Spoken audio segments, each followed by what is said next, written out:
It's all blacked out and good looking. This is a 2021 Jeep Cherokee Altitude. It is the four-wheel drive. You can see it has the hitch there on the back. Stepping inside, power windows, locked mirrors. Of course, it's going to have black leather seats. The Altitude package blacks everything out. It just looks so good. 98,000 miles on the clock. This thing's got the 2.4-liter multi-air engine. Of course, automatic transmission, all the different drive modes as well.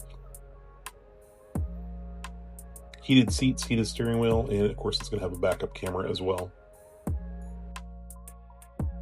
Stepping into the back seat, it's a 5-seater SUV, 2 in the front, 3 in the back. Flip-down cup holders there. Vents in the back as well as some charge ports. You see there's the hitch, a decent amount of space in the back here. And even some underfloor storage around the spare tire. Come check this thing out, next level in Hillsboro.